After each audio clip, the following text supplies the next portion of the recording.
Welcome back. And I guess the poll decided that you guys wanted to be called the Red Army. So, the Strovia, whatever the fuck that means, we're back.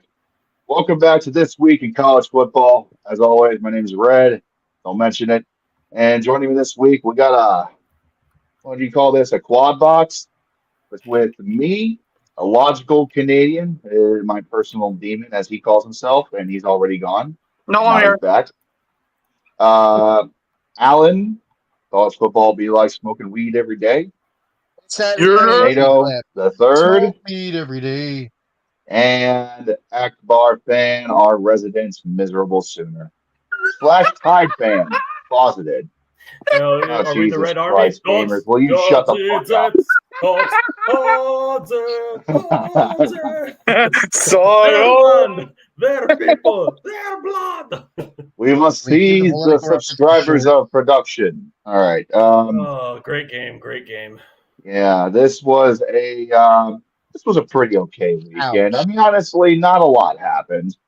It was pretty chill. I honestly had to struggle figuring out what to talk about.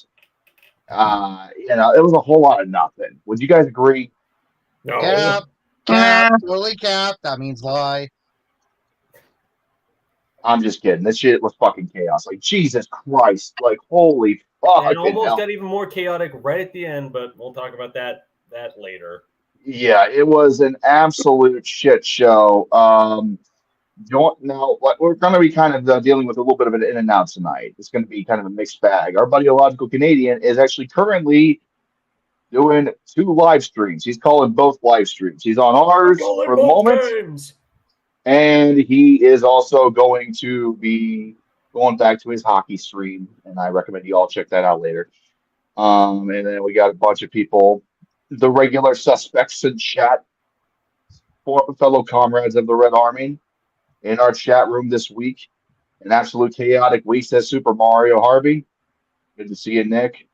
And our lone Twitch viewer, Zep, talking about some hockey. And it's good to see all of y'all here. I will try to keep up with the chat as best as I can.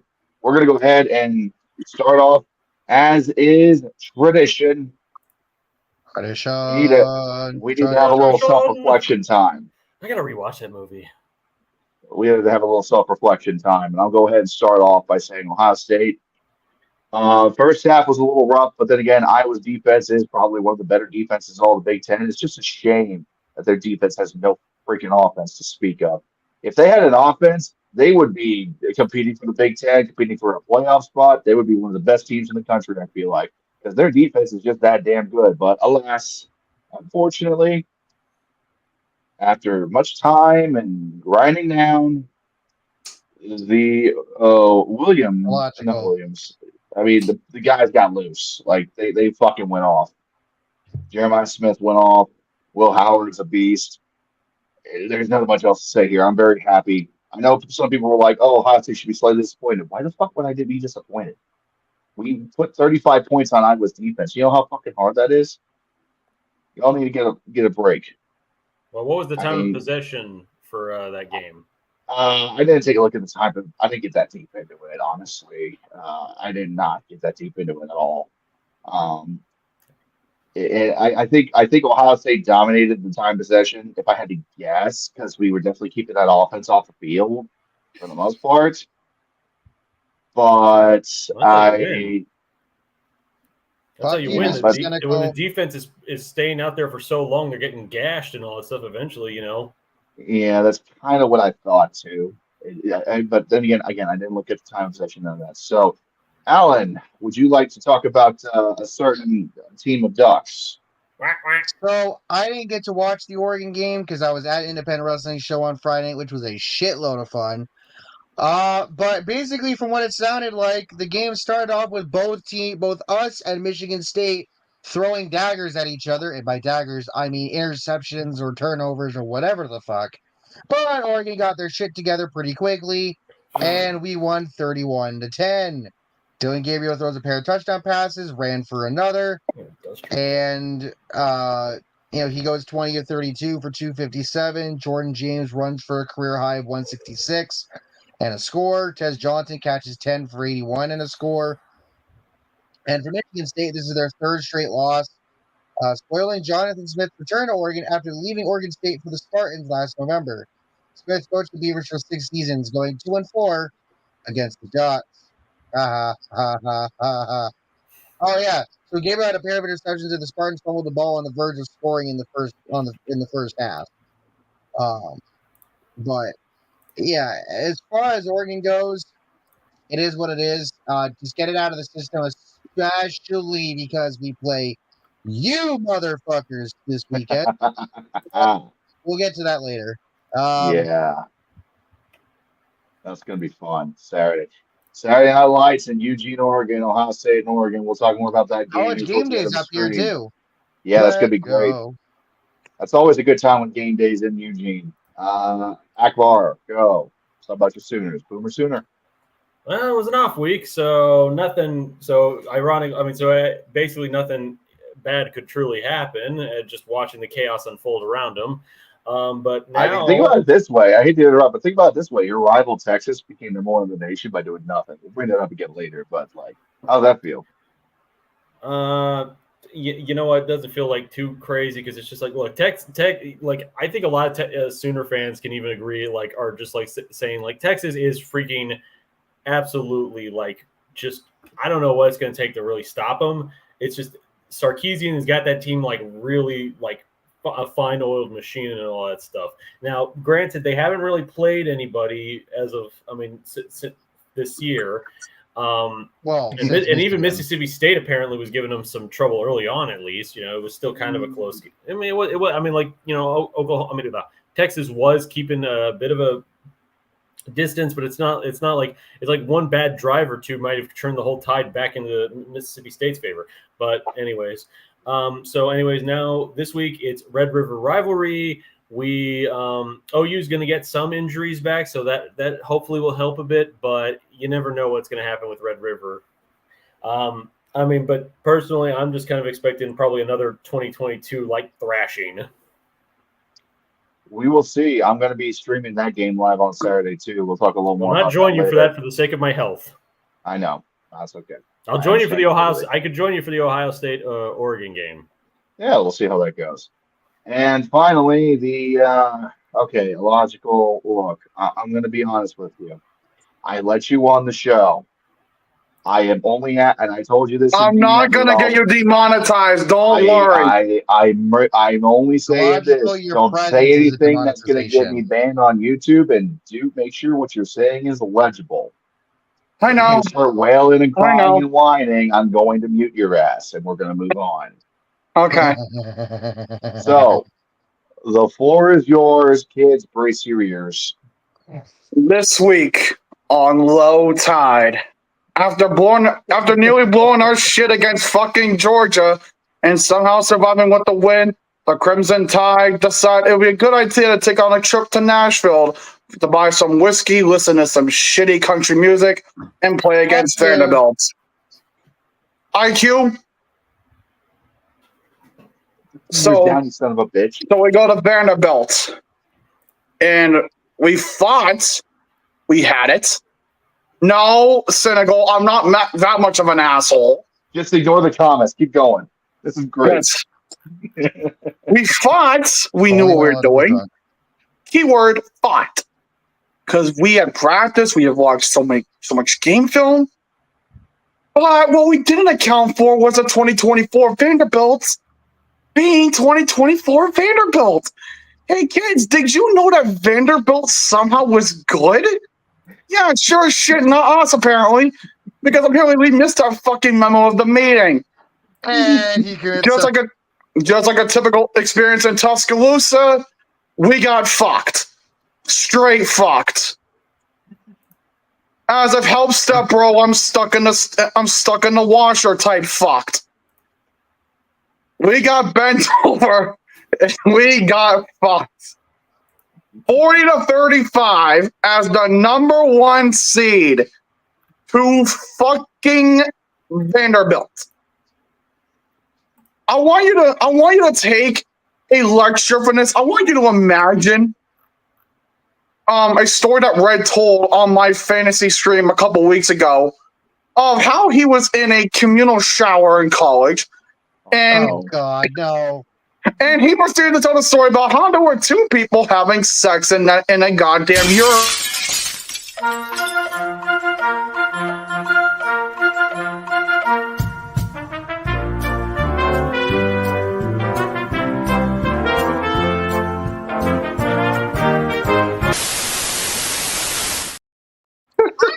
Logical, you have been fucking warned. No. Let me I'm not gonna finish the thing. relitigate You this don't know here. where this is going. So the person doing the deed was in fact Vanderbilt. The person getting it was Alabama. That is exactly the best way to describe that whole goddamn scenario. Congratulations, Alabama. I hope you like being outside the top 10. Oh wait, you're in 7. Well, you may have not placed outside of the top 10, but you did lose something other than a goddamn dignity. Oh, other than your goddamn dignity, and that is all comments we had on Kalen DeBoer. I didn't realize the fucking Dallas Stars switched the 2 out and gave him Pete DeBoer instead. Because that's what it looks like. It looks like Pete DeBoer coaching a goddamn Stanley Cup final series. This is going to be absolutely hilarious if Alabama just runs the table Next. for the rest of the year. Good You'll be putting that. Listen, there's not enough fucking alcohol to supply the pain. There is not enough alcohol to supply the pain. What there is, though, actually, there is actually fucking nothing. We got fucking nothing. Vanderbilt. Fuck. Oh. Quickly clarify, Vanderbilt was 0-10 going into that game against number 1 seeds, and like 0-65 against, or 0-60 something against top 5s. Top 5 all time. And they hadn't, pretty sure they hadn't beaten Alabama in 30 fucking years. Well, hey, Kentucky hadn't beat Old Miss at Old Miss for friggin' almost 50. So Okay. Fucking year rape. God damn it. Oh my God. Okay. Can we mute him? And pity we don't have that salt level industrial accident clip. God damn it. We need that. Oh, Get the urinating tree. We need that. No, I'm not going to do that tonight. That's fucking enough. Christ. As the tide begins to rise back high, we conclude this episode, and I conclude whatever the fuck I was spewing on about. Fuck Kalen DeBoer. We need Nick Saban back because this shit isn't working. Tonight on Where's My Liquor? Right next to me as I drink it straight out of the bottle. Yeah, you feel better now, Logical. Out your ass right afterward, and then drink it again. So, shall I talk for a minute? Let's. It's Revenge of the Nerds. That's what this exactly was. This was Revenge of the Nerds after years of getting dunked and shat on by bigger man batter and the old jocks in school. Vanderbilt finally stood up for itself. And I hope knocked Alabama down. I hope somebody fucking clips that entire thing. Thankfully, at least in this case, Vanderbilt's Revenge of the Nerds was not like the actual Revenge of the Nerds because, man, that stuff does not hold up at all. Oh, my gosh. This game has left me in so much pain. I'm about to fuck up an entire thing of pizza. Well, Vanderbilt, let's be Isn't that just a regular Tuesday night for you? An entire large pizza. That's just a Thursday then. This, I gotta say this because my dad mentioned this to me, and I thought this was actually probably good to bring up.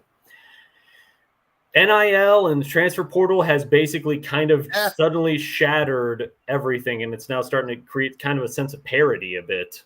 Yeah. We are talking about. No, I can see that. I can definitely see that. Honestly, undefeated seasons might end up being a rarity rather than essentially what usually happens every year. The national title winner is undefeated and all. I agree. I completely agree. I think that's the one thing people kind of forget about with NIL. They always look at the financial side of things like, oh, we're paying the players now. We're getting a lot of booster money and things that got SMU the death penalty back in the 80s is now suddenly okay. You're missing the fucking point.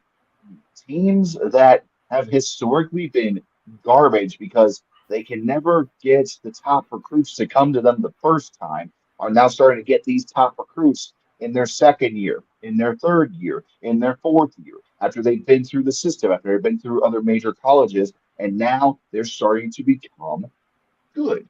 I don't see Yeah. the problem with NIL when you put it in that perspective. And But there honestly, is a problem with there's a whole problem with the transfer and NIL shit. There's Oh, yeah, one glaring problem. His it's- name is DK Ukulele. we're And- not bringing his ass up right now.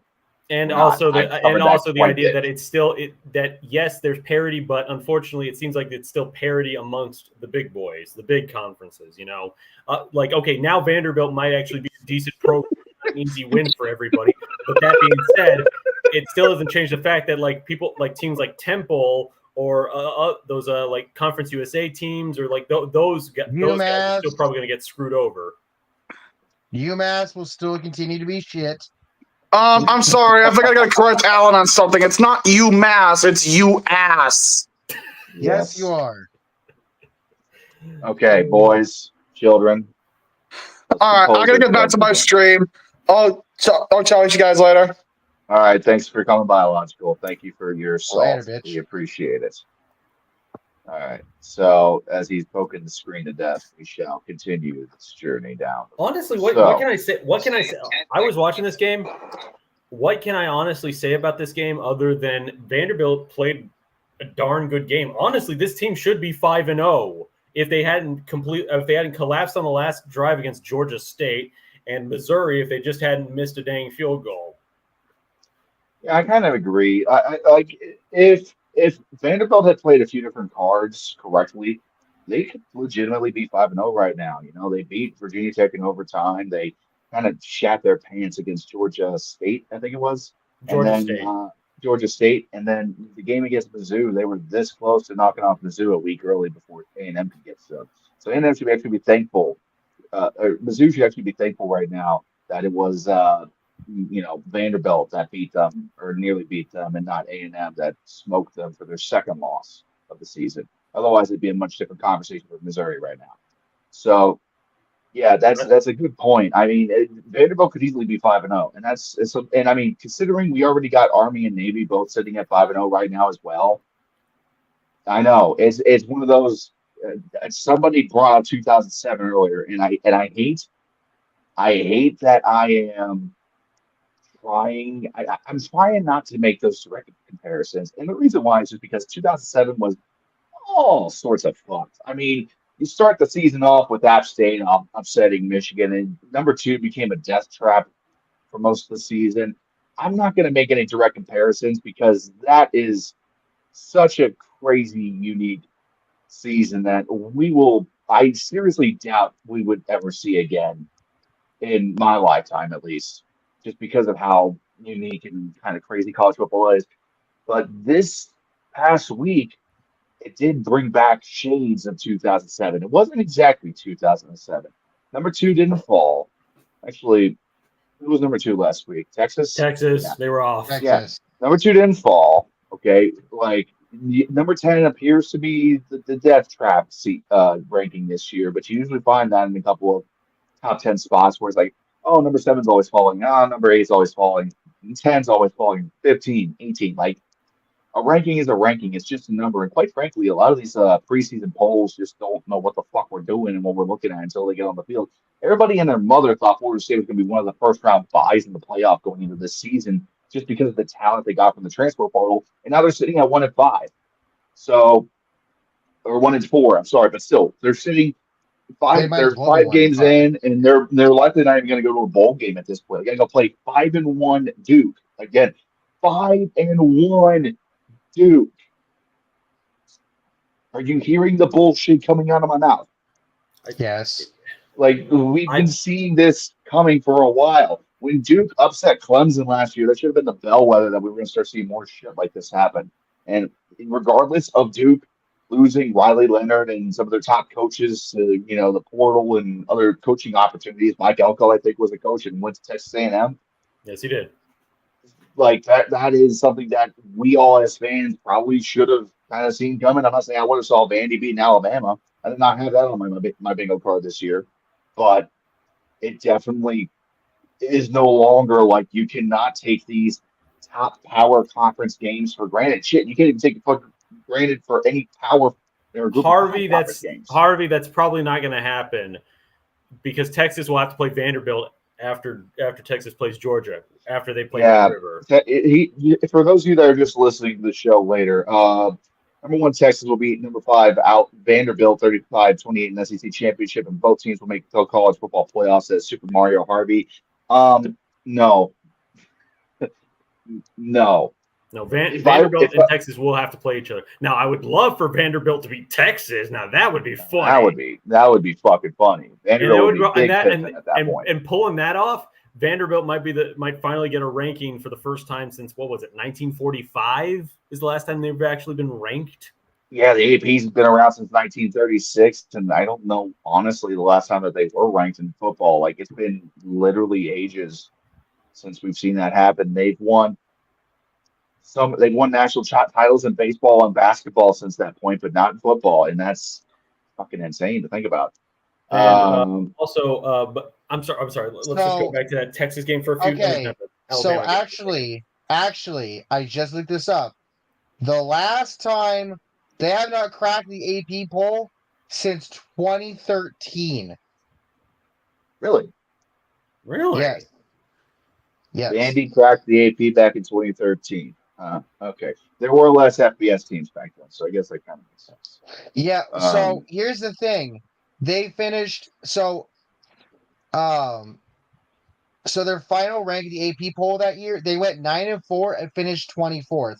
The year before, they went 9-4 and finished 23rd. And then in 2008, the highest they had gotten was 13th. They've never been in the top 10. No. Before then, the highest they'd ever gotten was 19th in 1984. And between that 19th ranking in 84 and 13th rank highest in 2008, before both times finishing unranked, they did not have a ranking whatsoever in between with a whole bunch of shitty-ass seasons. And prior to 84, the last time they'd been ranked was in 58. At the highest of 14th, but did not finish ranked. The last time they finished ranked before 2012 was a 12th place ranking in 1948 when they went 8-2-1. They, in fact, have only been finished a season ranked 3 goddamn times and have only made it into the top 25. Let's see here. So you said the AP been around since when? 36. Look, Alan, let's not get into that. They ranked 7th. Let him cook. They got as high as 7th in 1937, but didn't finish ranked, even though they were 7-2. But again, back then it's weird. Highest they got was 16th the year after in 38, 10th in 41, 12th in 42, 10th in 47, 13th in 1950, 19th in 1955 with a Gator Bowl win, 13th in 56, 14th in 58, and then again, you go from there. And then in between, they had a tied in the Peach Bowl in 74, lost in the Hall of Fame Classic in 82. Apparently, their record. So in 93, the record they finished 4-7, but it would be later adjusted to 5-6. Apparently. Okay, so to sum it all up, TLDR version, Vandy is not used to doing shit like this in football. Simply put, they've been called the bootlicker of the SEC for a long time. They have been known as the school to raise the GPA. Vandy and Northwestern have a lot in common with Duke. They're mainly there to raise the overall GPA of the whole conference. And for whatever reason, the last couple of seasons, Duke has made some noise, Northwestern's made some noise, and Duke more so than Northwestern, but still. And now Vandy's making some noise. Like, I genuinely am happy to see this result, and it's not just because fuck Alabama. It's genuinely because you gotta say, like, if you are a fan of a low program, like a program that is always being kicked around and pushed around and You all feel this good for the crap. you feel good when the underdog achieves something. And also, you got to remember the underdog has been getting a lot more achievements lately. Like Kentucky's been bouncing back in football, for example. Kansas has been bouncing back in football. Illinois has been making a comeback. Like UNLV is Look at ranked damn Houston currently. State right now. SMU is finally relevant for the first time since the death penalty. So, like, there is a lot for these underdog schools to look forward to because, especially with a lot of these players in the transfer portal becoming available because they're not getting the play time that I'll be they right were back. promised, like, there is a lot that you got to love about this Mute, and turn off your situation. screen for a second. Can you turn them off for a second? Yeah, I got him. Okay, yeah. If he's gonna do that, I got it. Well, either way, I wanted to say this. sure. I wanted to say two things. First of all, with the game itself, Vanderbilt played their hearts out. They competed well. What they did was they kept time of possession. They kept Alabama off the field, and Alabama made some critical mistakes. That pick six early on definitely hurt them. And then when Alabama had gotten a stop, they were close. That all Alabama had to do was drive down the field, which they were, score a touchdown. They would have had the lead for the first time of the game. Milroe gets absolutely annihilated. Like, his back is turned and the guy hits him hard in the back. He fumbles. Vanderbilt recovers, and that was pretty much like, okay, that was probably it. They set the tone. And well, that was in the fourth quarter. That was like when I think that was fourth quarter. But anyways, Alabama still had one chance. There still was one chance that Alabama could have been able to maybe save this thing, and that was that last drive that Vanderbilt had. They put them to a 2nd and 12, and then that was what was killing them all day was the quick little screen passes, and then the guys getting like 10 plus yards every time, or just like leaving the guys open for like 3 yards, and then they'll take another 10 off you, and that's what ended them. I think to sum up, to come back to a little point about what plus also this is how you beat the big teams. Time of possession. That's how Tennessee beat Oklahoma. They freaking had the ball so much long, the defense was just gassed. If you just keep that offense off the field, force the other team's defense to constantly keep playing you, eventually it really starts breaking apart. And not just keep playing, like, you got to make sure you're effectively targeting the weak spots of the defense. It's one thing to say, oh, just keep the offense off the field. Okay, how are you going to get around that defense? Okay, you target where they're having shortcomings. Like Alabama's defense has had some injuries in the secondary this year, for example. You target the secondary. You do long, methodical drives downfield. I want to come back to a point that Cynical just brought up that we were talking about earlier with NIL. Absolutely right. You got to have money in order for these players to come. The players will come and take the opportunity to play, but you got to pay them. Like we all know with Sluka at UNLV, if you don't pay them, they ain't playing. And people got pissed off at him because of what he did. I don't fucking blame him. If he's promised $100,000 and he doesn't get that money, why would you stay? That's what happened. I could have sworn I was hearing for a second like they promised him something so much more and they only paid him a little bit, or something like he was like they were offering him that money and then he was like, no, I'm worth way more or something. I don't know. From what I was told, from what I found on that situation, he was offered $100,000 by an assistant coach, never saw a dime, and that's why he redshirted. So that makes perfect sense to me. Okay, but yeah, that's also why SMU is resurging too, because in case you didn't see, they got a hell of a great expansion to their stadium, all from alumni donations. And SMU is in Dallas. And if you know anything about Dallas, Texas, those fuckers are loaded. Historically speaking, that's why SMU got in so much trouble back in the day. I have family lives in like one of the northern suburbs of Dallas, man. It is rich as hell. Yeah, the SMU alumni that stay in Dallas, they're fucking loaded. And they are sick and tired of their buddies from Austin, their buddies from College Station, getting in their face and telling them how much they fucking suck. Theme from Dallas. Who shot JR? Yeah, for real. So who shot Mr. Burns? It was the baby. So yeah, of course you got I remember SMU talking about how they were going to be, they were interviewed by somebody from ESPN, and ESPN was like, well, hey, you're not going to be getting paid all that much from the ACC your first couple of years in the conference due to deferred payments on revenue deals. And SMU is like, nah, we're not worried about it. We got the alumni base to support us. We're fine. Like, do you understand how powerful that is? That's freaking insanity. To be like, oh, we're not going to get paid media money for the next 7 years. Okay, we're fine. My second thing. There was a second thing I wanted to say, and this will we can. We're already gone off the list here, so let's just talk about SMU, I guess. Okay, well let me just quickly say this part though. No, we need one to get last back thing on about track. Vanderbilt. Last thing about Vanderbilt. Enjoy this while you can, Vanderbilt, because guess what? Your coach is probably going to be like James Franklin all over again. Somebody will probably snatch him away because, like, hey, this guy beat Alabama with Vanderbilt. Imagine what we could do with our resources with him coaching. That's the trap that keeps happening. They keep finding these coaches that have like the one big win, and they're just like, well, geez, if he can be able to pull that off, imagine what they can with all our talent and resources. I would like to think that there's enough athletic directors now that they're not that stupid, but Kennesaw State exists, so we'll see. All right, folks are desperate. Some teams are desperate. We're going to move on now and get back on track because we went way off the rails with NIL talking about Watch Florida. Watch Florida's going to take Vandy's coach. They're after Kiffin, and everybody knows that. All right. Why Kiffin? Somebody explain that one to me. What is it with Kiffin that everybody wants him? Nick Saban's like buddy. The NHL guys get fired and then rehired. It's a recycling thing. It's called a boys' club.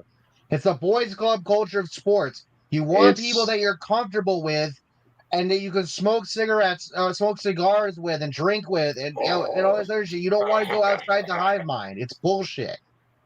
I should have done the other. I should have done the other grotesque rich person. Boshuda. Who the fuck? Bama versus Vandy. I'm sorry, I don't look like a slug. Bama versus Vanderbilt's now a Wikipedia article. A Wikipedia article. Okay. Anyways, I think that's about all we can say about Vandy and Alabama. Yeah, Vandy stunned the world. Will Vandy continue? Now we go from one I would love to SEC see it. to another. Who knows? I honestly, part of me kind of thinks that Vandy may have used up all their magic this weekend. I honestly, we'll have to see. I think Vanderbilt's definitely due for a bowl game for the first time in almost a decade now, right? Well, Nebraska hasn't been. Nebraska's been to a bowl. Hasn't been to a bowl game. They've been to a bowl game more recently than Nebraska. The last time they were at a bowl game, they lost the Texas Bowl in 2018 after going 6-7. Well, 6-6 conference. I mean, 6-6 season, but fair. All right. Now we're moving on. We're going to steer very firmly away from Vanderbilt now into another upset that kind of, even though it happened after, kind of got overshadowed a little bit. Tennessee Volunteers tribute to Hog City. Take him to Hog City! Yeah. Tennessee lost to Arkansas in honestly a game that defensively was a masterpiece and offensively was the dribbling shiz. It was a low-scoring affair. And again, as we talked about earlier with Alabama, Arkansas kept Nico, their quarterback, off the field for the most part during the game and controlled the pace, controlled the tempo, even though their players were inferior to the talent of Tennessee. Tennessee fell right into the trap for the trap game. And, I want to say, if anyone here watches Squidtard, he straight up was saying after that OU game that something was. I mean, I think he was definitely saying okay, something might be a bit wrong with OU. The fact that we only won 25-15 or something. It's just yeah, I definitely think after that game that Tennessee was starting to look a bit more not as good as they were before because again, who were they playing? You got to remember. I mean, that's the thing. The same thing with Ole Miss when they played Kentucky. It's just who did you play beforehand? You were playing freaking an FBS school. I mean, an FCS school, and then freaking a bunch of the dregs of the smaller conference to begin with. You weren't actually playing actual decent talent. Now once you hit conference play, boom, suddenly you get lit up and looking like a bunch of frauds. It's I don't get Ole Miss. How did they lose? They scored 70. Yeah, against Stanford. To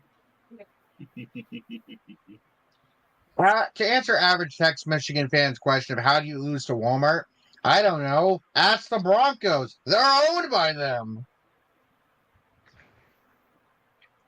No, Rocky Top did take its vengeance out on a fan. Yeah, I saw that clip. Some dipshit doesn't know how to take a loss. Like, Well, good Lord, man. news that one Alabama player when Vanderbilt was taking the knees. Oh yeah, that. Yeah, that's the kind of shit that I would throw a guy off the team. I don't care how good you are. You don't assault fans from the rush of the field. Like if you want, he showed more fight in that moment than he did the whole fucking game. That's all I'm gonna say there. Now, I watched this game kind of.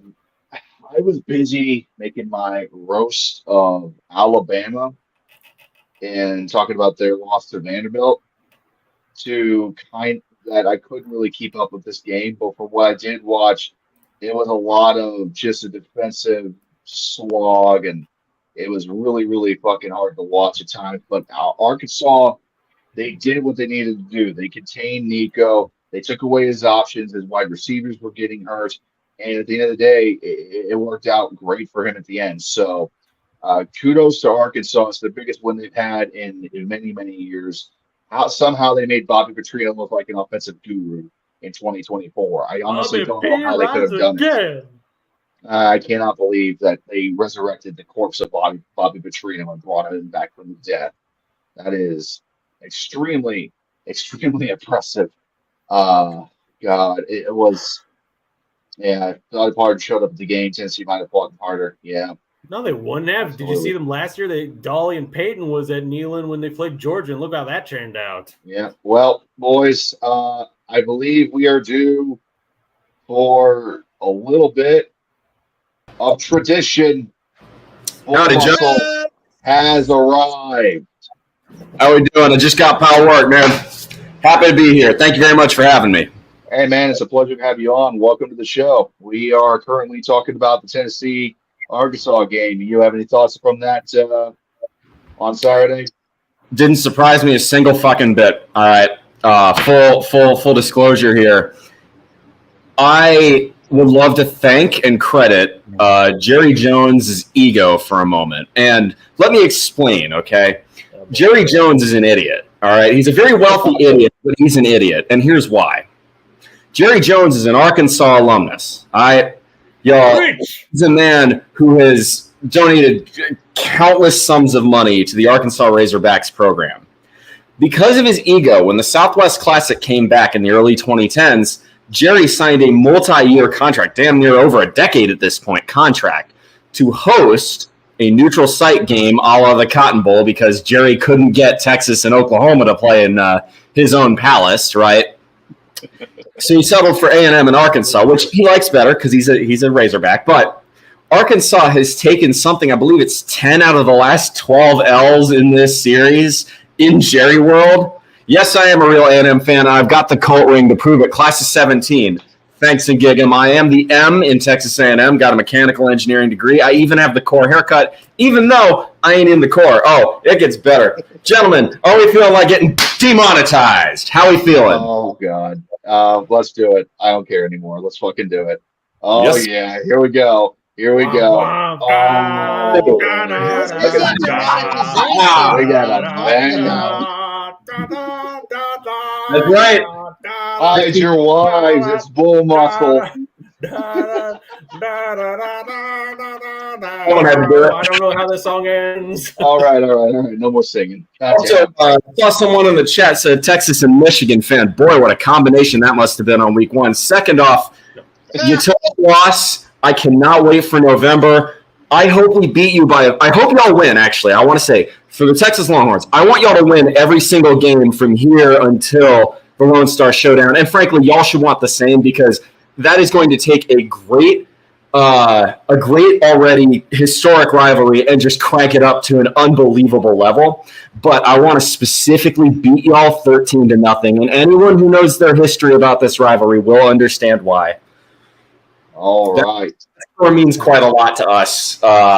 And though the Longhorns fans might not care for it, they know what it means to. If I remember correctly, Bull, and this is going back a lot of years, I think it was the 2004 edition of A&M Texas when there was a 1-point safety or am I confusing a different game for that? No, That wasn't. The 13-0 game goes all the way back to 1915 for its origin. That's right. I'm sorry. There's a whole lot of tradition behind that, and I will come clean. Okay, this is proof that I am a full cult member. While I love the quote unquote story that we originally branded Bevo with the score, which we did. We went and did that. That was I believe 2 years after we branded Bevo with 13-0, the score on the side of his hide. The story, as we said in College Station, is that the Longhorns fans were embarrassed and tried to turn the 13-0 into Bevo. That's not true. As much as I'd like it to be, it's the better story. But no, there you go. There's my olive branch of goodwill. You lead it by more than 20 games, by the way, buddy. But since the 1970s, when Vietnam ended, and as a result, we stopped sending our all of our graduates over into Southeast Asia, we're about level. So where do you want to start it from? Oh, boy. Go ahead, Akbar. As a member of A&M, have you tracked down Bernie Burns' buddies that stole Reveille? No. See, there's another thing the Southeastern Conference needs to get on board with. We, the Longhorns, fuck Oklahoma and Missouri, honestly. They don't understand. We, the Longhorns, and the Razorbacks need to introduce the concept of Southwest Conference, good old-fashioned Southwest Conference hijinks to the SEC. They don't understand how fucking batshit the Southwest Conference used to be. Oh, my God. I mean, look. Maybe Oklahoma, you'd show more respect for Oklahoma if they decided to stop being the Sooners and went full Indian territory. Bring out a dang tomahawk and threaten to cut off a dog's head or something.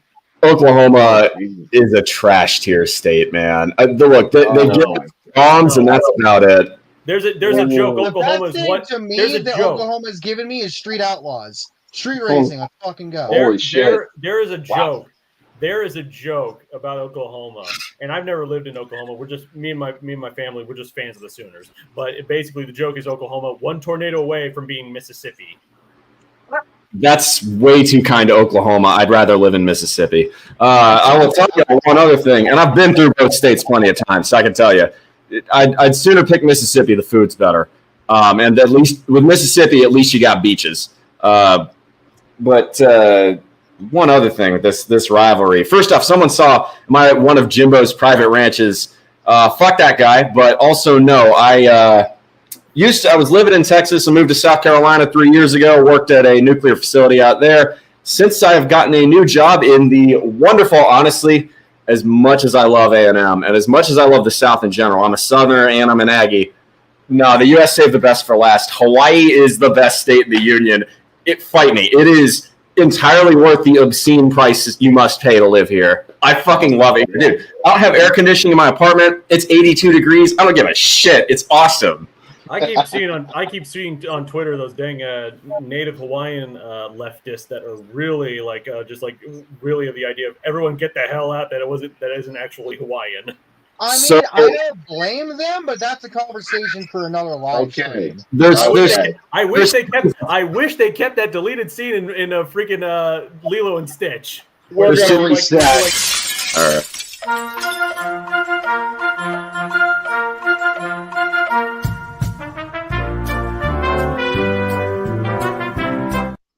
All right, look. Okay. Tourists in the wrong direction or something. We have hit the reset. We are so far off topic. We're all the way to Minnesota at this point. Let's just get back on track. Okay. I'll be in Minnesota and for we a talk. brief minute And we next then. Tuesday. Okay. How about we? Okay. What else is there really to talk about Tennessee and Arkansas? Really, is there much to say about that one? I'll give you a few more things on that. So there's actually what I was supposed to originally be talking about: Southwest Conference hijinks, and any Texas fan will also acknowledge the existence of what we in those days used to call Fayette-Nam. And that was the whole thing about the Jerry Boy thing. A&M, we've gotten off scot-free not having to go up to Fayetteville, Arkansas, which is, I would say, up there with, when they're good, Starkville, Mississippi, Ames, Iowa, and Pullman, Washington as the hardest, not massive stadiums to play in. And don't get me wrong, okay, Arkansas Razorback Stadium, it's big. It's just not, like Tuscaloosa or Sanford it's not quite at that size, but oh my God. I mean, you want to talk hostile. Razorback fans, they fucking bring it. And I think Tennessee sleepwalked into that game because they said, oh, well, a mid A&M team beat them. And I would say we're better than mid, but like, I think Tennessee was getting high off of their own fumes. No, Arkansas at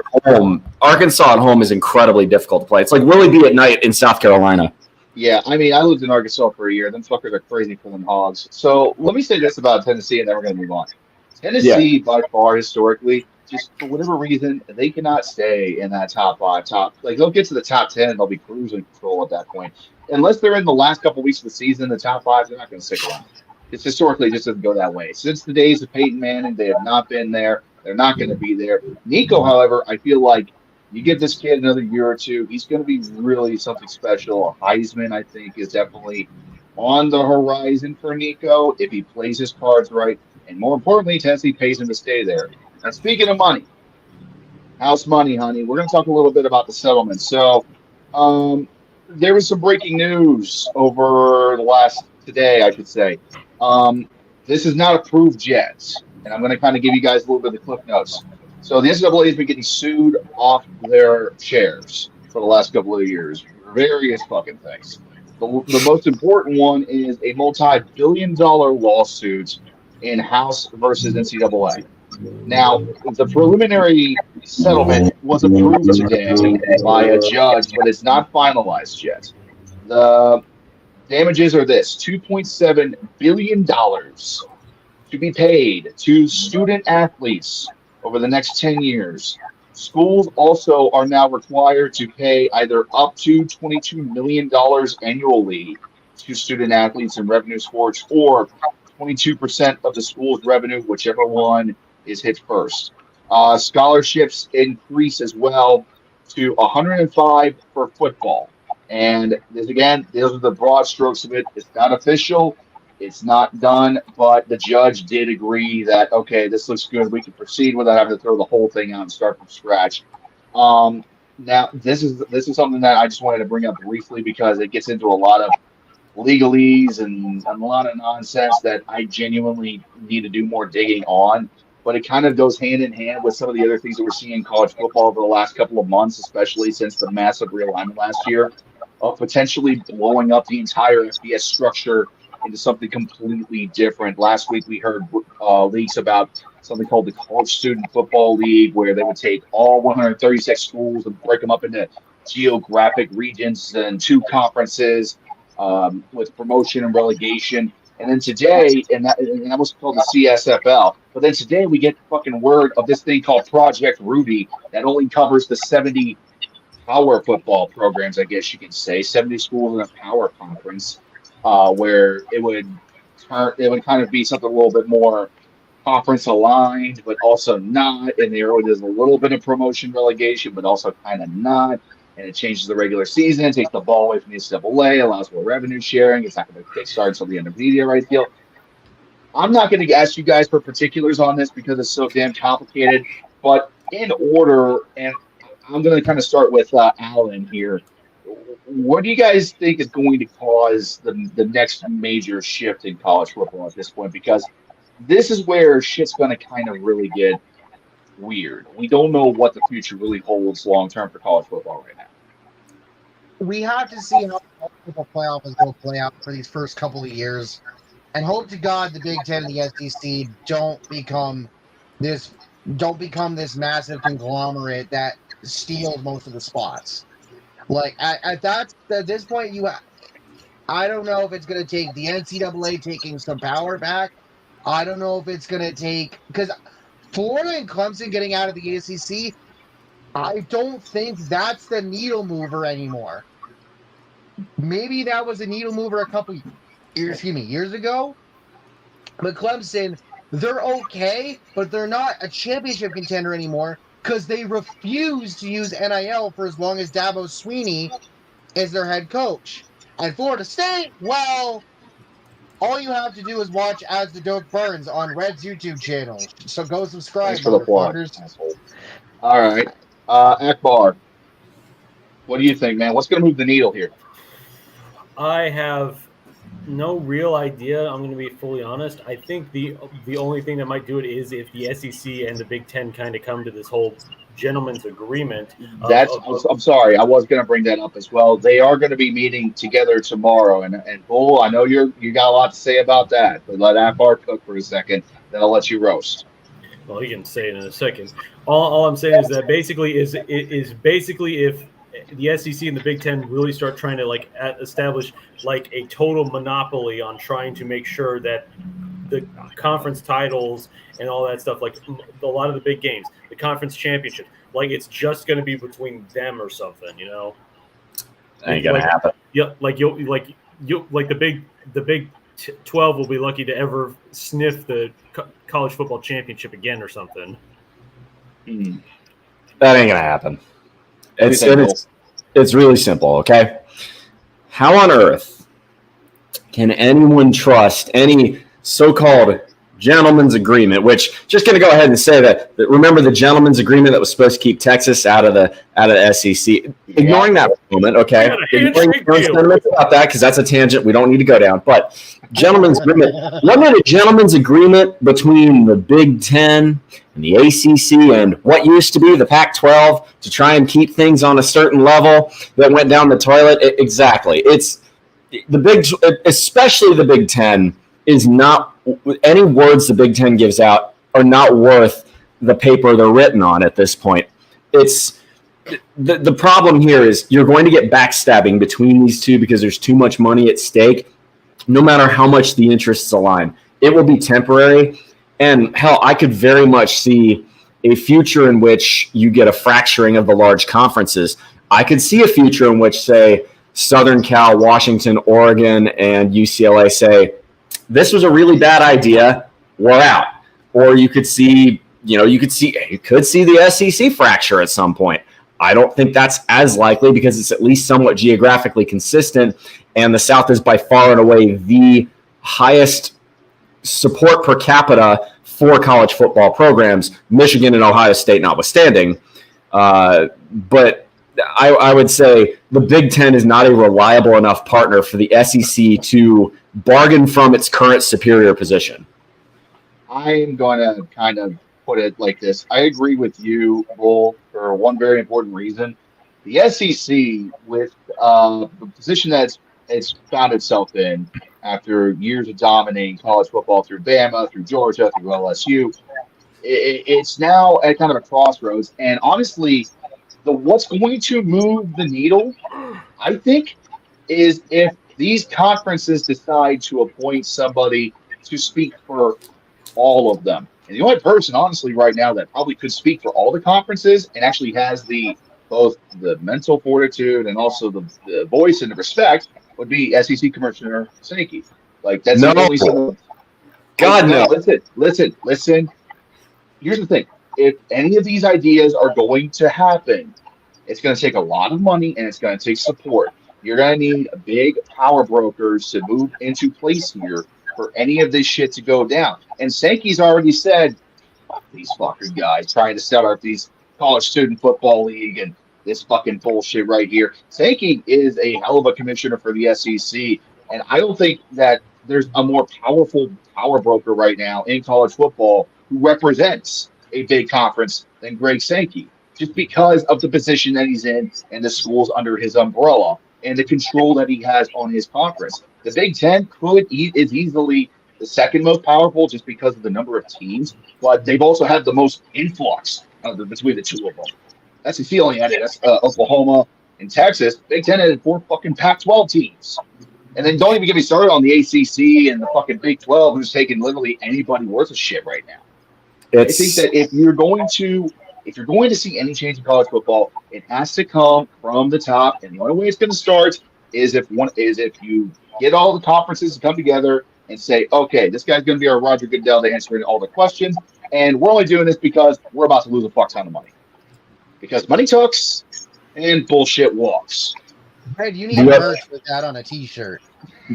The other 4, speaking of merch, actually, I got Bull Muscle, No Bullshit as a tagline for my show. Just absolutely being the total capitalist whore that I am. But speaking of capitalist whores, Sankey right now, yeah, he's doing from the position of power, but Sankey is not going to get any support from the other four conferences because what possible reason would they have to do that? I mean, it just doesn't make any sense for any commissioner, quote unquote, to get. There's no one that would get enough of a quorum, that would get enough of a plurality of support to actually have a seat of power that would not get immediately disputed. You can't create an NFL commissioner equivalent for college. It's just not going to happen. And the NCAA could have done it maybe 15 years ago, and the NCAA sat there and this. And then the Supreme Court said, hey, you know what's funny? Yeah, you're fucked. The NCAA went checking it in San Diego. Yeah, I think you're absolutely right, Bull. This is a complicated issue. I honestly just wanted to get a little bit of feedback from all y'all and see if there's anybody else who has a different idea. I frankly have no fucking clue. I thought about making a video on the whole damn thing, but it's so raw and it's so complicated. And a lot of it is just because the NCAA doesn't know what the hell they're doing. They proposed this half-baked solution last year of, well, we might split up FBS between, its own two divisions now and maybe do something like that. And that's obviously not going to work because then all the group of 5 schools will just vote and say, well, fuck you. We'll make our own shit. And, then the other schools will fuck off and make their own conference. And it's just going to be a mess either way. I don't see an easy way out of this unless there's actual, what happened in the early 1900s when the federal government has to step in and be like, okay, guys, we got to figure this shit out. You guys are starting to tread into hella illegal territory. And the only way that would happen is if the SEC and the Big Ten actively try to monopolize the sport, which that's not going to happen. They're not that stupid. So we're going to move forward now into something a little bit easier to talk about and talk about how Cal blew a 25-point lead to Miami. Jesus Remember what I said Christ. earlier in the stream that it's like it could have been even more chaotic if not for one last thing. Yeah, Cal blew it, but honestly, they should have put it away earlier. But whatever, what was done. But what should have definitely the Bears should have kept the ball because that last play that the Bears ran, that was targeting, and they didn't call it. They reviewed it for targeting, and they didn't call it. And then there was also another play when Miami has the ball, and that they didn't throw a flag on. The ACC officials are clearly are trying to do whatever they can to not let Miami completely collapse. Yeah, there was you don't fall for that on the last conspiracy. play that I saw people mention as well. Something about either linemen down the field, holding, blocking the back. I don't fucking know. There's a screenshot, and I posted it in our group chat on Discord. Well, actually, I posted the tweet because it came from the College Football Reddit Twitter account. But yeah. I mean, if this strengthens their quarterback's Heisman hopes, because he can lead a comeback. I don't know how it's done. It's like Cam Ward was contained for most of the game. Miami didn't do shit for 3 quarters, and then they just suddenly woke up in the last fourth. And Cam Ward had to do what he did last week against Virginia Tech, albeit a little bit less controversial, more embarrassing for Cal. I honestly, last week I talked about how Cam in my video on the college football Fail Mary that basically happened at the end of the game. Oh man, he had his Heisman moment. He came back and came through all the adversity.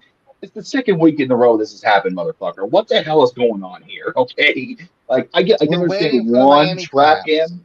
Yeah, it's they're teetering right on the edge of the collapse, and it's so close. They want to go and dig back into Mario Cristobal's old habits of failing as a head coach in college football, and yet they haven't yet. Bull. I'll be honest. Also, first off, thanks for the mic check, gentlemen. You working out the kinks of StreamYards, but StreamYard's fun. I wouldn't trust Telemundo Taggart any further than I could throw him. How do you take how poorly they looked? I mean, I grant, it's not how, it's how many, but boy, you look at a game like that, and you say this is a team that has some serious holes, and when I'm thinking it's a when, not an if at some point. It may be in the playoffs, but when they face harder competition, those holes are going to get ripped and torn a new one. I don't think I'd put a whole lot of stock in.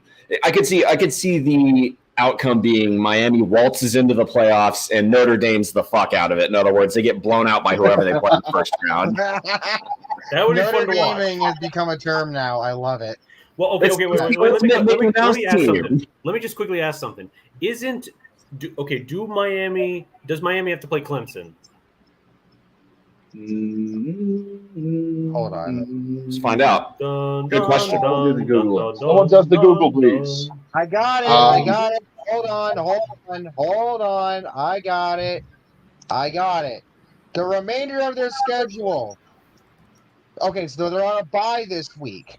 They go at Fucking need it. Louisville versus Florida State versus Duke. Remember, Duke is 5-1. At Georgia Tech versus Wake Forest at Syracuse. All right. So they could. So basically, it would be them and Clemson for the championship. It's their conference to lose. Louisville just lost to SMU. It's their conference to lose. And we'll talk about SMU a little more. Yeah. So it's their conference to lose at this point, I think. I mean, everybody's cannibalizing each other. Pretty much. Happening since week 0. Maybe this is my bias as someone who roots for an SEC team, but I don't see any ACC contender coming out and doing much in the playoffs. I could be wrong, but quick question: as an SEC fan, do you watch SEC Shorts or Matt Mitchell? Of course I do. Even though I tried to stop caring about football in recent years because Jimbo Fisher was causing me Dan Snyder levels of pain at some point. Oh God! Yeah. I enjoyed the SEC Shorts this week. I wish A&M had featured because, we did do a thing, but the ending of that, and I'm not going to spoil it because that'd be addicting. No, we're going to watch that. We're going to watch that soon. Yeah, I was going to say, if you haven't watched SEC Shorts' take on the whole Vanderbilt game, 10 out of 10. It's a reference to an earlier short to the Lost Claims. Remember where I showed that Jimbo's buyout donation drive? Have you tried Dollar General? That's what I call Kevin Sumlin. He's half the price, but just as good. Yeah, buddy. So, all right. I'll give you guys a little analogy for Jimbo Fisher, if you will. Sure. Funny enough, in 1982, we were originally trying to hire Bo from Michigan, but we ended up hiring some fellow named Jackie Sherrill from Pitt. Tell me if you've heard this before, okay? In the 1980s, Jackie Sherrill had gotten a really great reputation for riding all the way to the top on the back of a really good quarterback named Dan Marino, okay? I have never heard this story, actually. Well, wonderful. So here's some history for you.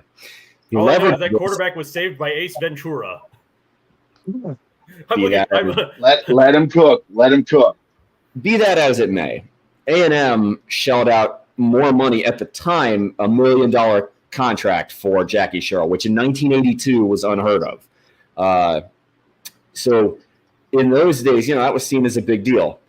Sherrill, after more NCAA violations than I'd like to admit, although it was the 80s Southwest Conference, everyone was doing it except for Rice. And if Rice was doing it, they were doing it well. But Jackie Sherrill's record after, I think it was 6 seasons, 1983 to 1988, ended up being the exact same, or it might be 82 to 87, but ended up being the exact same record that Jimbo Fisher. Wow. So where do you go from this? Well, in the 1980s, Jackie Sherrill had a really good defensive coordinator, a guy by the name of R.C. Slocum. All right. In 2020, A&M's best year under Jimbo Fisher, Mike Elko was our DC. All right. Wild. So we went from, Jackie Sherrill. I would argue Jimbo Fisher is basically just our Jackie Sherrill 2.0, which insert your own tradition joke here. I'm going to leave that exercise to the audience. Except there was one difference. If that makes Mike Elko our R.C. Slocum 2.0, be ready for the Wrecking Crew to come back. And God Almighty, just sitting here hoping and praying for that. That would be fantastic. Did Jackie Sherrill ever win a national title? No, but in the early 80s with Marino, he came incredibly close. And I think it was one of those things where Marino couldn't catch a freaking break. Well, I think it had something to do with Pitt not having the strength of schedule for the pollsters to put him at number one, because back then it was pre-BCS. Yeah. I don't know exactly. I know Pitt was extremely good those years, but by the way, Cheryl was at A&M from 82 to 88. 82 to 88. Okay. You were off by like a year. So. And then crazy enough, he went to Mississippi State from 91 to 03. That he did. Okay. Hold up. Calling Jackie Sherrill a Jimbo Fisher equivalent is a horrible take, and why? There's a lot of similarities. Rode a really good quarterback to get his reputation in a big break, got shit tons of money at A&M, and while I will grant A&M pre-Jackie Sherrill was a lot worse than A&M pre-Jimbo Fisher, although, God help me, 2017 was a year I don't want to rethink about A&M football. There's a lot of almost eerie similarities. That's all I'm saying. And again, if we get Mike Elko becomes RC Slocum 2.0, jackpot. Because as an Aggie, okay, I'm not one of these people who is national title or it's misery. If we get 9 wins a season and ideally beat the shit out of LSU, beat the shit out of Texas, don't really care about the rest. I'm cool with that because that's enough for me. Yeah. All right, you got level. Well, long story short, Miami, you're gonna need this weekend off because holy crap, get your shit together. Let's move on.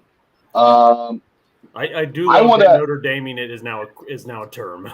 It's Notre Dame. I mean, I'm trying to make a video on Notre Dame's last 3 decades that's been stuck in production hell because of all the bullshit going on around me. So, here we go. Moving forward now. Speaking of bullshit, you're going to get a kick out of this sooner. USC has been gophered. USC, they dominated the game statistically throughout their whole game against Minnesota in a half-filled, half-assed Huntington Bank Stadium. Oh, wasn't that beautiful? Lost because they could not stop the mighty quarterback sneak. And Lincoln Riley, not only is USC now out of probably the playoffs because of the second loss here, losing to Michigan, losing to Minnesota, you're not going to bounce back from that. Do you see Lincoln Riley getting fired sooner?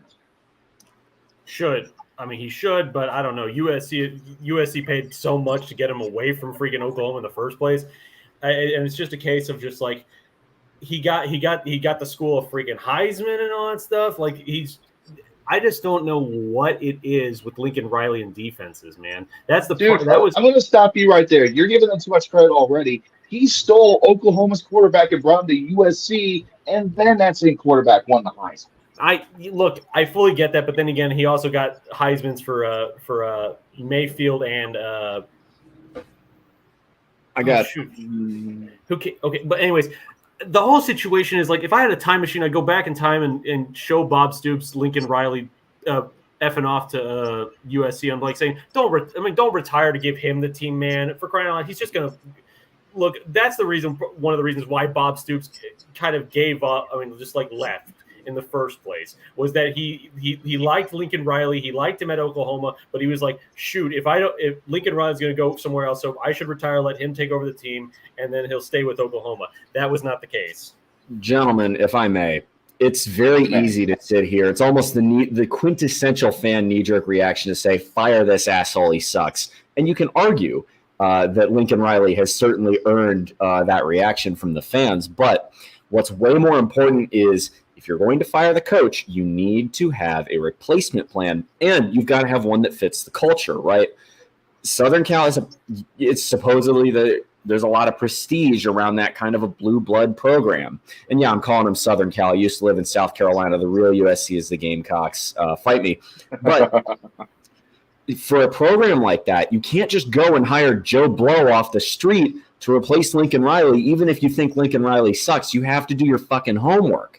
Right? Maybe taking Riley from a place like Oklahoma wasn't the move everybody thought it was going to be, probably because he didn't have a lot of California recruiting connections. California's got immense amount of high school talent, but you've got to have somebody who can work at that kind of programmatic level. But if you're starting over, if you're pressing the big red button on Lincoln Riley this early into his coaching tenure, you better have You a don't fucking agree with plan. me. Do you have any idea who you're talking to? And the second thing I'll say is it's so cute. It's so precious to see them having struggles now because I'm looking at their schedule. They got lucky this year, okay? They played Minnesota and they played Michigan early in the year. Just wait until these candy-ass California teams have to travel to Wisconsin, to Minnesota, to Penn State, to Ohio State, to Michigan State, any of those teams, Nebraska, for God's sake, in the dead of winter, in November, in December. They're going to fucking freeze on that field. It'll be like the Dolphins going to the Chiefs. Right, over there in Manoa, there's the Rainbow Warriors. Do you know what happens when they have to go to Wyoming every year? It's not pretty. I feel bad for them. I've been to Wyoming around Christmas time. That puts New Hampshire winters to fucking shame. Oh, Holy Wyoming. fucking shit. Well, Laramie, Wyoming, too. Not only do you have the cold, but you're at 5,000 feet elevation, so you're breathing My thin, sister freezing lives air. in Cheyenne, an hour It's like being in away. Switzerland. The national pastime of trying not to pass out from altitude sickness. I want to say two things. First off, absolutely, Northwestern's fan experience and atmosphere is absolutely killer. Absolutely. Second, I'm just kidding, of course. Second, your explanation for Lincoln Riley puts a little bit more context on another certain coach whose ass is nuclear hot, Mr.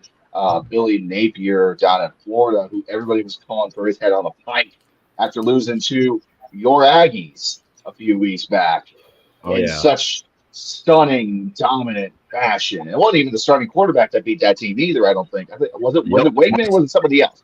It was Marcel Reed. My personal take on this one as a noted hater of the Florida Gators, let Billy cook. I say that hey, you wish 3 or 4 years. You do wish that like the worst coaches would like stay there forever for your team. You know, like I would love for Texas to go back to like Tom Herman. Oh, Herman God, even that was ugly. I hated that. I hated that because living in Houston, seeing Tom Herman. I mean, being a Houston alumni, seeing Tom Herman piss off a good leave a good program in Houston and then go to Texas and then not accomplish anything was just like it felt like a dagger. Shit. Herman had one good year in 2019, but go back one further back than Charlie Strong. I was going to bring that Charlie up. Strong. Good old Charlie Strong. I forget Not about so him. strong. Good Lord. At least Herman's team's scared the piss out of Uga one time. But anyway, Universal when karma. Tebow tried to kill Uga on the sideline at the Sugar Bowl that one year. Good Yeah, Lord. that was that SEC short of Texas trying to shred its contract or something. And it's just like Arkansas locks the door and it's like, this is universal karma for Bevo charging Uga, isn't it? In the subtitles. Indeed. Now, I mean, I think honestly that USC, I mean, they have been on the struggle bus for well over a decade. They still haven't recovered since Pete Carroll left that program, since the NCAA cracked down on their asses for violations, since Reggie Bush lost and then regained his Heisman, and we all thought that, oh, well, that means that USC is going to lose somewhat of the Billy Goat effect. No, they're still not where they need to be. There's a bunch of bullshit going on at USC just went to the Big Ten because Lincoln Riley went to USC to avoid playing, Texas every year. It's a tough competition in the SEC at some point. I don't buy that, obviously. I also don't buy that he's a good coach. I do think that, that son of a bitch is going to be getting canned at some point, especially if he loses a couple of really bad games here later in the season. And USC, you got to be right. You're right, Bull. They need to have a solid plan because that's partially probably why Billy Napier has a job still.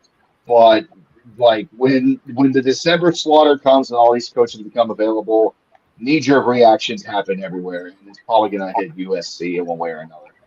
So we're going to move on a little bit closer to your old home, but not quite home. We talked about SMU a little bit earlier. I mentioned how they beat Louisville on Saturday, and honestly, not only did they beat them, I think they played up and stayed with them. I don't think they're actually going to win the ACC, let me be clear, but they are playing above their weight right now, and if they keep this up, I mean, do you think the Pony Express has a chance to ride all the way to Charlotte and potentially either give Miami a free pass to the playoffs or maybe even make it in themselves? Maybe, I don't know. I mean, that's the thing. Louisville, I honestly did not even think Louisville was that good to begin with after what happened last year in terms of that freaking they had one job. I mean, they not only lost to Kentucky the week before, but for the Governor's Cup, but then the next week the ACC championship against a completely destroyed Florida State on offense, and you couldn't do anything. That's why I had no freaking opinions on Louisville, really, other than just like, oh, they lost to SMU. Well, that's not really that surprising. Louisville's just kind of like a paper tiger practically.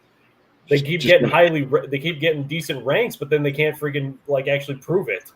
Just going to go ahead and add to this conversation that every time you call Louisville, Louisville, you are making every Kentuckian cry. Am I saying? Wait, what am I saying? You're calling it Louisville. Everybody calls it Louisville down there. Yeah, it is called Louisville. I'm pronouncing the French way. King Louis. You're fun. Shut up. I think Alan, as for SMU, to the guillotine. I have mixed feelings on this because given that both, at least at the moment, you have former Southwest Conference teams at Texas and Texas A&M in the hunt for the playoffs as well. You could have an old Southwest Conference rivalry game in the playoffs, and for me, that just automatically spells fun. That would be awesome. Yeah. You're not getting any of that out of the Big 12 this year. Well, so there used to be a tradition at A&M. We actually still do it. The core holds on to it because, of course, the core does. But there is a weekly game every year, and it used to correspond to SMU week, where the core would put bottle caps on the back of their – is always the freshmen would do it, put bottle caps on the back of their heels to make a makeshift spur. And the idea is we'd go spur the ponies because Gig'em just wasn't enough animal violence for us. The Spurs, yes, sir. Alan, what do you think, man? I mean, if fucking Harvey mentions it right here. Honestly, SMU can not only go to the ACC championship and win, but they might be one of the top 4 teams based on account of them having the easiest schedule in all college football. And then also, Chelsea saying SMU getting the auto bid for the ACC would be so funny, knowing what FSU thought of SMU, because FSU did not want SMU in the SEC or in the ACC, I do believe. And then FSU filed the lawsuit, and then SMU just fucking kicked their ass. Florida State. I'm gonna be dead ass on SMU. I got really deep into what happened around death penalty when all that shit went down in the late '80s, and it's a damn shame about the whole thing. Like the death penalty really fucked SMU over. And we mentioned this briefly at the top of the show, but with NIL being a thing now, and these rich ass donors from Dallas finally getting a chance to contribute monetarily to their program for the first time legally since the late '80s, it's going to be interesting to see. You got to remember, when a college football program is in a big media market, automatically there's going to be a lot of attention put on them, and because of all this attention, it's going to drive that program to be better. SMU's laid low since the death penalty for obvious reasons. They had to restructure their program to fit an even stricter guideline than the NCAA even imposed on them. They raised their academic standards. They stopped recruiting all these other talents. They stopped recruiting players that get them in trouble where they did not think they could graduate. And therefore, they kind of went the way of Rice, frankly. Because of that, SMU has been kind of just there. And honestly, the fact that it still exists is a miracle on its own. But now you see with the brand new influx of cash coming in, they're putting in all these renovations in Gerald Ford Stadium. You see the talent that they're bringing into the program. Not only that, these players, they know that they are the underdog, and they are going out there and they are kicking some fucking ass. They had a slip up against BYU. BYU's pretty fucking good this year. Let's just make that clear. They're doing pretty good. But the rest of the way, I could easily see them being a spoiler to a lot of programs and sneaking their way into Charlotte. And if not this year, I saw somebody say this a minute ago, they're going to be a problem a few years down the road for sure. So I mean, I'm all for it. I don't have a bone to pick against SMU. Frankly, I love a good underdog story. And we go from the underdog to the overlords. Before you go there, one other thing about SMU. Sure. The SMU Mustangs weren't doing anything that any other big name team wasn't doing in the 1980s. The difference is that they were doing it slightly louder than everybody else. And let me tell you something. Every other team in the Southwest Conference, and I'm included, threw SMU under the bus as the sacrificial lamb. Oh, for 100%. sure. That, and you know what? I'd do it again. As an for Astros sure. fan, we know that for Jeremy a Mayfield the fact. sacrificial lamb for the new for the new fucking drug policy in like the mid 2000s in NASCAR. If you know, you know. It's a Yeah, whole I mean, fucking shit Wait, show. repeat that. Wait. Repeat that, Alan. Who did you say was the scapegoat? So they introduced a new drug policy. Brian France, fuck Brian France, by the way. He's a piece of shit. The France family is a full pieces of shit. But anyway, he we are introduced a way new off drug policy topic. sometime in the mid to late 2000s or whatever. Just say the name of the driver. Just Jeremy Mayfield. Jeremy Mayfield. Okay, thank you. Done. We're done. It's a whole fucking story. Look Yeah, it up. yeah. All right. Okay. And I was We just saying, are- as an Astros fan, we know that of being thrown under the bus because, hey, we weren't the only ones doing this crap. Yankees, the Red Sox, the friggin' Dodgers, they're all doing it too. But, hey, we're the Astros. We're not the friggin' infamous franchises of baseball since the friggin' 1800s. You do realize we'll be back in a second. You got a phone call. Okay. You do realize you guys were literally beating up trash cans to steal signs. You could not get any louder than that. Yeah. We didn't I'm even just- need to do it, really. They were I that have good. to They were jump- actually really I have to good. go jump to another stream. I will catch y'all next week. Okay, All right. see you Thanks, later. Alan, for being here. We're See you no later. almost problem. done anyway, so. So all I'm gonna say is real quick, go Ducks and fuck the Buckeyes. See you next week. Oh, I See you can't wait to Saturday, see somebody. Good Somebody's shit. going We'll to see be you crying. Saturday. Somebody's going to be crying this Saturday. Probably me. Oh, we'll be back in a second, guys. And it's been fucking fun having them on. Yeah. Fuck, the Okay, stream okay. has been off the rails. Okay, well, what's the next topic? What do we got next? Well, we are going to go ahead and cash in and talk a little bit about Texas being number one. Like they were already number one once earlier in the season, so it's not news that the fact that they're number one. That's how they got there. That's kind of news because the fact is that they sat on their ass all week and now they're number one in the nation. I'm curious, Akbar, to see like if I a lot of people were overhyping Texas because I genuinely was. I did not. Skeptical? There was not a bone in my body. There was not a bone in my body that thought for a second that they were going to actually start Arch Manning over Quinn Ewers once he got healthy. And now, as we're approaching the second half of the season with a completely healthy Ewers, I genuinely do not see how, especially after the performance against Mississippi State the other week, I genuinely do not see how this could possibly, Texas could be derailed at this point. They're looking really, really goddamn good. A slow start against Mississippi State be damned. They're looking pretty good. I know that it's been said to death. I do want to say I am buying into the hype a little bit that Texas might actually be back. Then again, they were only around for a short period of time last time, so who knows? We'll see. Akbar, it's your rival. It's Texas. Sarkisian has turned that program around. He's got freaking two-headed Hydra at quarterback this year. The fact that Arch Manning's pretty much a Heisman talent and all that stuff, and then Quinn Ewers has been like absolutely good, and it's just like, yeah, that's going to be like absolutely hard to stop.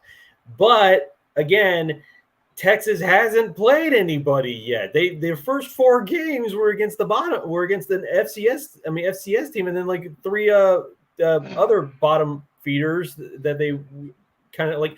Wait, let me look at their schedule for 2 seconds. Who the heck? They played ULM. They played an FCS squad. They played UTSA. They played Mississippi State. They played Michigan. And I keep forgetting about that Michigan game. But yeah, okay. They keep forgetting too.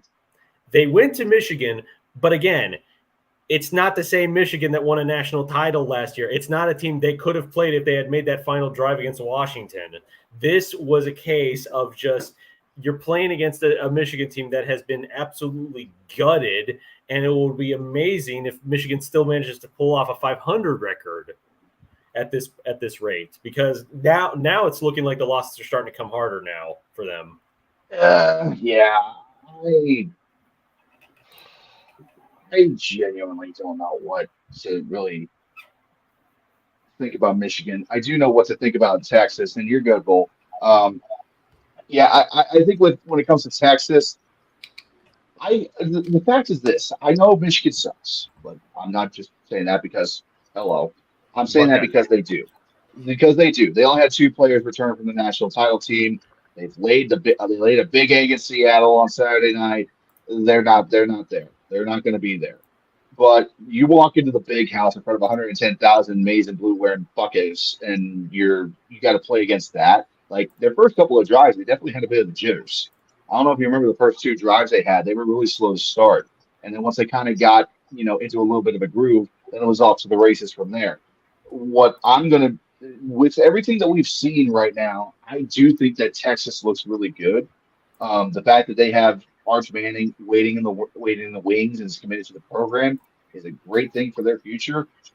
And the talent that they have and have flexed on TV over the last couple of weeks on the field, I don't see how they don't deserve to be number 1, frankly. Bulls? That was an unfortunate phone call. I'll talk a little bit more about the details on that in a moment, but I will give Texas its dues here, okay? Texas and Texas A&M, for that matter, have both suffered issues with quarterback health in the first third of the season. Now, the difference is that Texas has been an absolute steamroller regardless of who's under the center. And I think as Quinn Ewers gets back to health, I mean, we saw what he could do last year.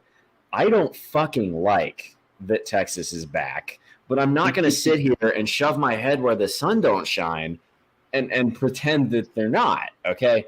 This is a damn good football team, okay? And frankly, I do think that they, right now, just based on the eyeball test, look better than Ohio State. I can see an argument to make for Ohio State being a number 1 if you really wanted to sit here and, piss on my leg and tell me it was raining and tell me that the West Coast teams actually knew what the fuck Texas beat a ranked team. It's still Michigan is still technically ranked. Who is Ohio State played? Michigan doesn't look very good right now. But I would say, you can't control your strength of schedule. You really can't. No. You can just win the games that are on your schedule, and Texas has done that incredibly well. I don't like that reality, but I can acknowledge reality. That was Florida State last year. That's why they got left out of the out of the playoff 4, was because their strength of schedule was so poor. No, they got left out of the playoff because Jordan Travis's leg turned to gravel. Well, that's why. Too, but that's why. Don't be stupid. It was neither of those. They got left out because of one thing and one thing only. Oh, they didn't bribe the committee? Alabama and Texas bring a lot more of this to the table than Florida State does. End of discussion. Well, we have come to the climax of the show. Aggies gave some Tigers on Saturday. Sure did. All right. Before I go any further, that call, just for what it's worth, pretty pissed off about it, actually. One of my runway modeling gigs that I had scheduled for November just got moved to January, so I'm going to have to redo my schedule. Just unfortunate, but as for the A&M game, funny enough, I was actually live streaming one of my lifts, through the first half of it, because it's 11 a.m. games on the East Coast are 5 a.m. games here, and that's when I'm lifting. So, but when I'm lifting, I'm in the zone. I don't pay attention. But by the time I had gotten back, it was already the third quarter, and I was ready to go and hike and do a bunch of other shit that day. But I'm really glad for once I kind of stopped and said, okay, you know what? I'm going to rest a little while. The lift was pretty solid. I'm going to enjoy this beatdown because here's some little, not to steal from Josh Pate, but some paper pop stats for you. The last time Texas A&M beat a ranked opponent by this margin was 1990, okay? This was before the Soviet Union fell. This was a beatdown of a quality, on paper anyway, opponent that A&M simply did not do under the Jimbo era, didn't do under the Sumlin era, hadn't done since the Slocum era, right? You are talking about a team that fired on all cylinders, and I think it was because Connor Wegman had something to prove. A lot of people were doubting him, even within A&M's own fan base. A lot of people were calling for Marcel Reed based on not so great a game against Notre Dame. I think Wegman was not 100% during the Notre Dame game. I don't know if he's 100% now. He certainly looked like he was. But with a performance like that, A&M should be able to, at bare minimum, be a 9-win team this year, which, remember, this is first-year head coach for Mike Elko. Would be nothing short of a massive success. I personally, right now, I would see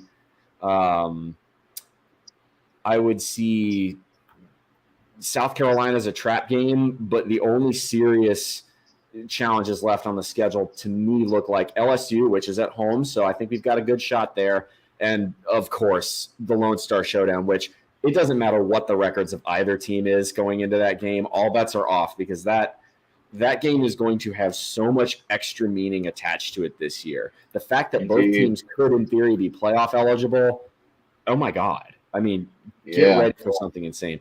Is Missouri a fraud or is A&M good? It's still too early to tell. I think Missouri is better than the performance they put on. I get the sense. I was reading a little bit of the coach transcripts, both from Drinkwitz and from Elko after the show. But I get the sense that, and Drinkwitz couldn't dare say this because they'd have his head on a pike. I get the sense that Mizzou prepped for Marcel Reed, and they were not expecting a healthy Connor Wegman to go out there and ball. They were expecting a lot more QB rushing attacks. They were expecting a lot more short passes. They weren't expecting the field stretch because you watch a couple of those throws. There's one to Noah Thomas. There was one to Terry Bussey, I believe. There were several serious down the field plays that stretched the defense in a way that we hadn't seen A&M do all year. So my guess is that Missouri had a tactical failure. I think the failure was at the coaching level. I mean, when you lose by 31 points, it's on everyone. But I think the failure was at a coaching level more than meets the eye. And as a result, I think Mizzou can bounce back from this. Now, whether or not they will remains to be seen. But I think they've got who they got next? Kentucky? Something like that? Mm-hmm. But that's going to be, I think Mizzou's next game is really the litmus test of, this team is starting to get into the real SEC gauntlet, as are all teams in conference play. But, A&M's won 3 SEC games. Not for nothing, but Florida and Arkansas, the 2 other SEC wins A&M has, sure look a lot more impressive this week than they did last week.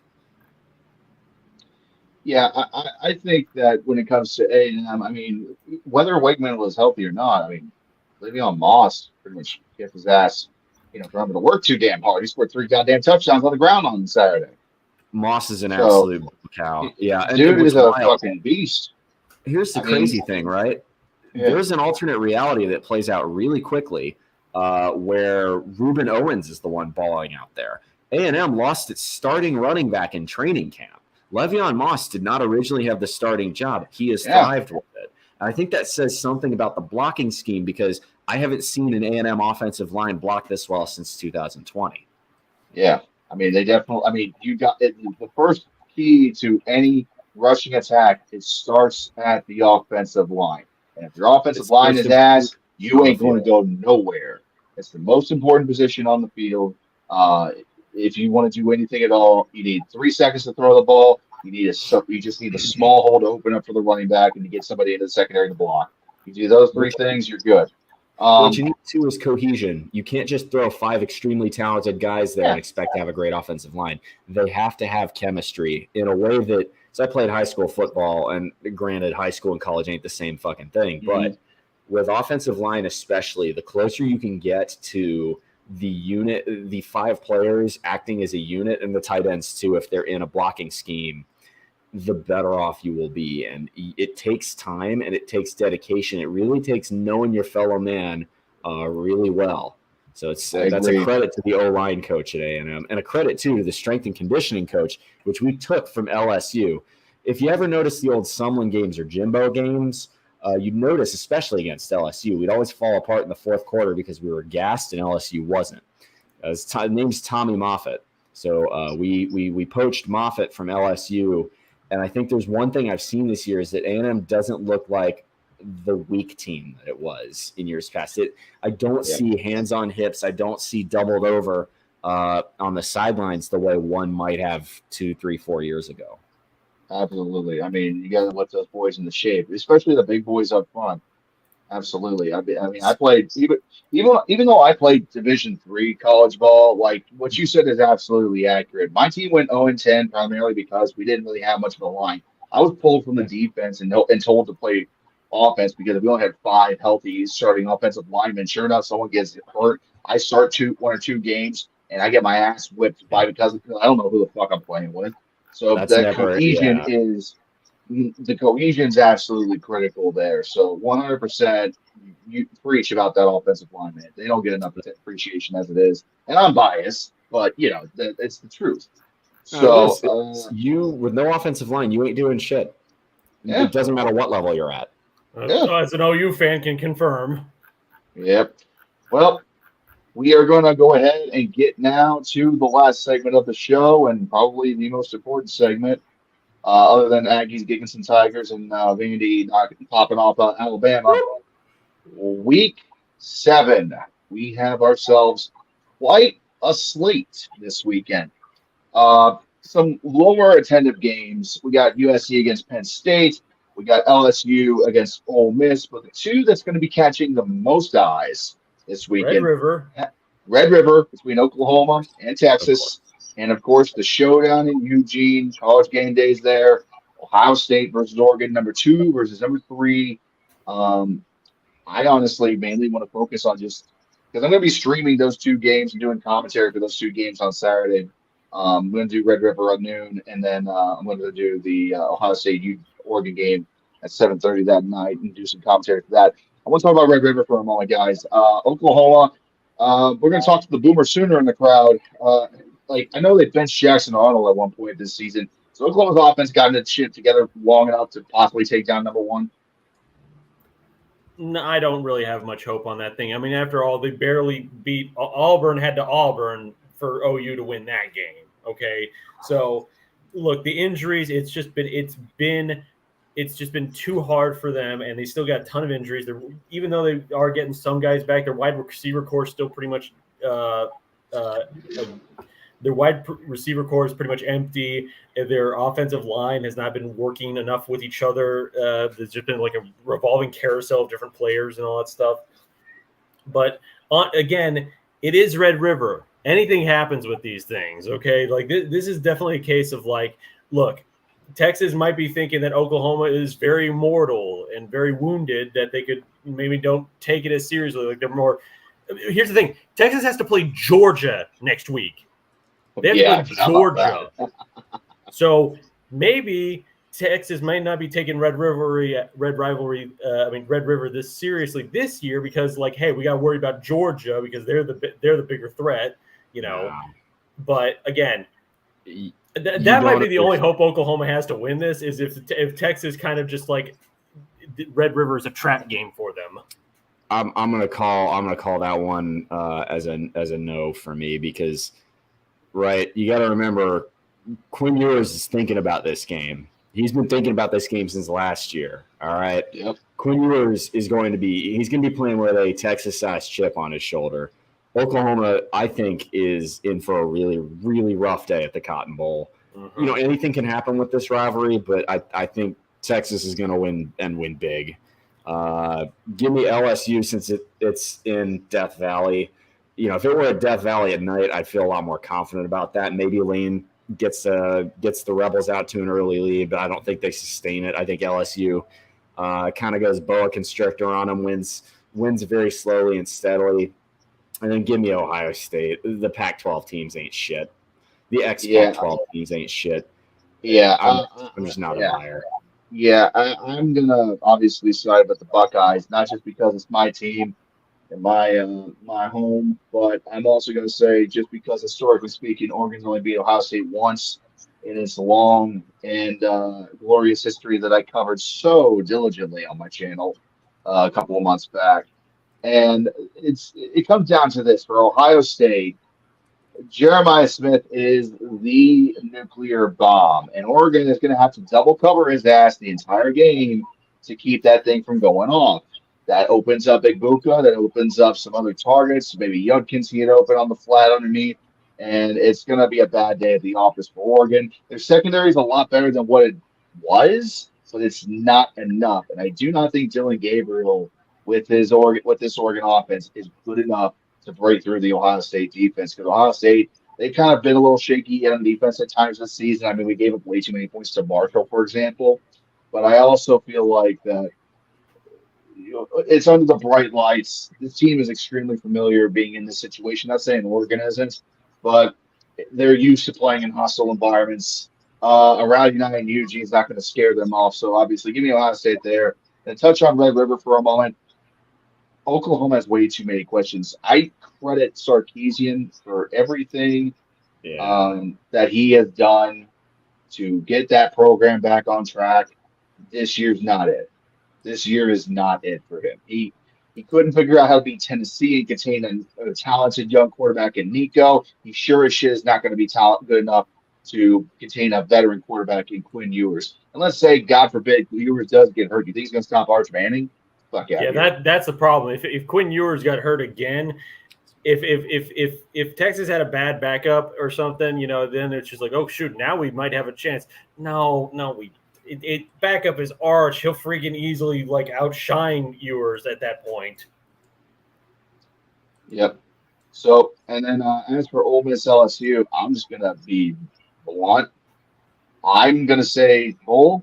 Not so fast, my friend. You do realize they just lost to Kentucky last week. They're going to be playing, like a bat out of hell going into Death Valley. I think Ole Miss gets a minor upset against LSU in Death Valley and gets a comeback game to get a good win, because LSU has been extremely inconsistent this year. That is true. They nearly blew it to South Carolina. They lost to USC, late in the game, and Brian Kelly clearly does not have all of his ducks in a row at LSU. The last couple of weeks he's been able to right the ship a little bit and get this thing back on track. But I feel like going up against a tough opponent, in Ole Miss, Lane Kiffin, I think that's going to be one step too far for Kelly to overcome. Ole Miss played South Carolina last week. You're thinking 2 weeks ago. Oh, yeah. You're right, 2 weeks ago. But nobody remembers that fucking beatdown.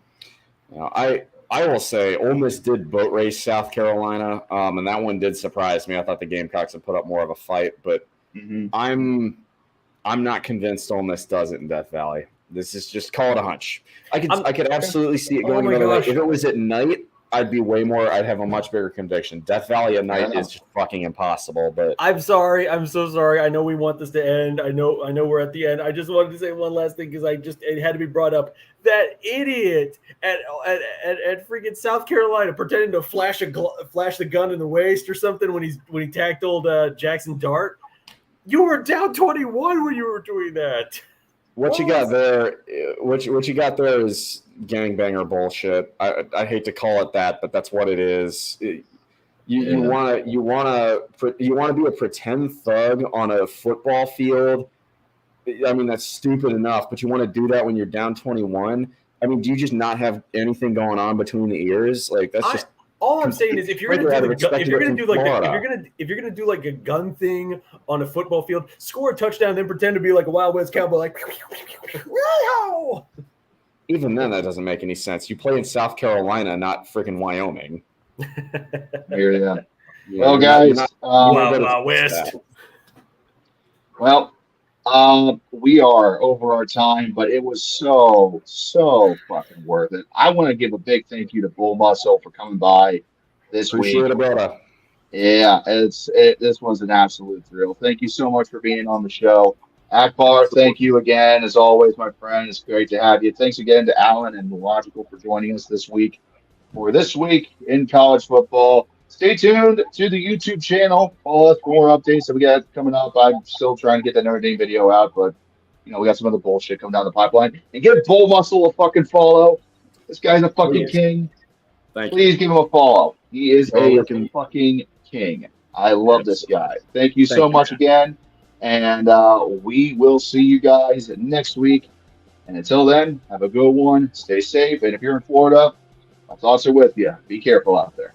Batting down the hatches.